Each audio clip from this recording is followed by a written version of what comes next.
அதாவது 2047 எல்லாருக்குமே எல்லா வசதியும் கிடைச்சாகணும் தான் பிரதமருடைய நோக்கம்.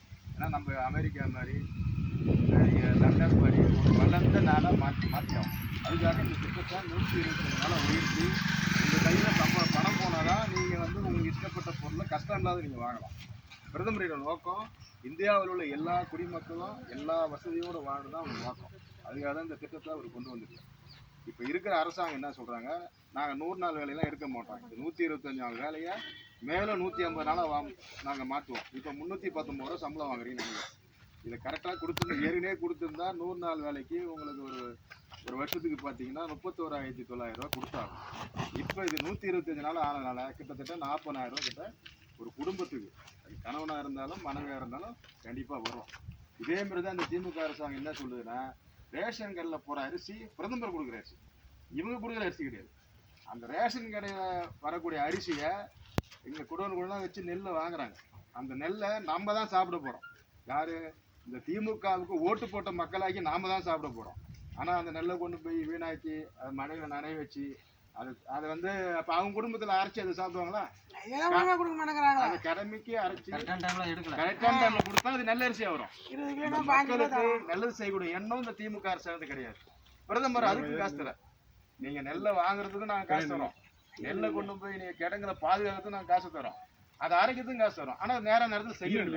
இந்த அரசாங்கம் நெல்ல திட்டங்கள் முதியோர் வயசானவங்களுக்கு 1500 வருது. அந்த திட்டத்தை இப்ப யாருக்கு ஊனமா இருக்காங்க, அவங்களுக்கு பாதிப்பு இருக்கு அப்படின்னு எடுத்து சொல்றது இந்த இருக்கிற மாவட்ட ஆட்சியாளர் இருந்து வட்ட ஆட்சியர்களோட அவருக்கு வேலை. ஆனா அது ஒரு சரியா திரும்ப கழிக்க மாட்டேங்குது. ஏன்னா உங்களுக்கு முதலமைச்சர் கார்டுக்கு 1000 ரூபாய் கூப்பிடுறாரு, கார்டுக்கு 1000 ரூபாய் தரேன்னு சொல்லிருப்பாரு. அது சரியா உங்க கார்டுக்கு வந்திருக்காது, 3 மாசம் வரும், நின்றுடும். ஆனா பிரதமருடைய இந்த திட்டம் உங்களை நிரந்தரமா வராது சொல்லிருப்பாரு. அதான் அவர் ஏமாத்துவாரு, ஏமாத்துதாம அவங்களெல்லாம் கொடுத்து கேட்டா ஓட்டு வாங்கிட்டு கொடுக்குறாரு.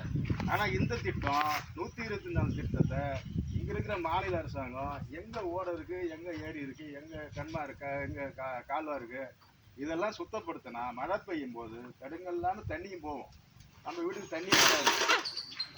இப்போ இதெல்லாம் முள்ளு போச்சுன்னா என்ன, வந்து செடியெல்லாம் அரைச்சி போச்சுன்னா தண்ணி ரோட்டில் தானே ஏறும். ஒரு நல்ல திட்டத்தை பிரதமர் கொடுக்குறாரு. நீங்க வேலை செய்யக்கூடிய மம்டி வாங்கிறதுக்கும் பாறை வாங்கிறதுக்கும் 75% அதுக்கு தனி நிதி இருக்கு. ஆனால் அரசாங்கம் கொடுக்காது. ஏன்னா இது ஒரு மோசடியான அரசாங்கம். அதனால தேசிய ஜனநாயக கூட்டணி நாங்கள் வந்து அதிமுக பிஜேபி கூட்டணி 2024 வரும்போது உங்களுக்கு இந்த எந்த குறையும் இல்லாத இந்த திட்டங்கள்லாம் மேலும் முழுமையாக வந்து சேரும். அதை மட்டும் மனசு வச்சுக்க. அதனால பிரதமருக்கு நன்றி தெரிவிக்கும் விதமா நான் எங்களால் முடிஞ்ச நிதிப்பை தரோம். பிரதமருக்கு நன்றி.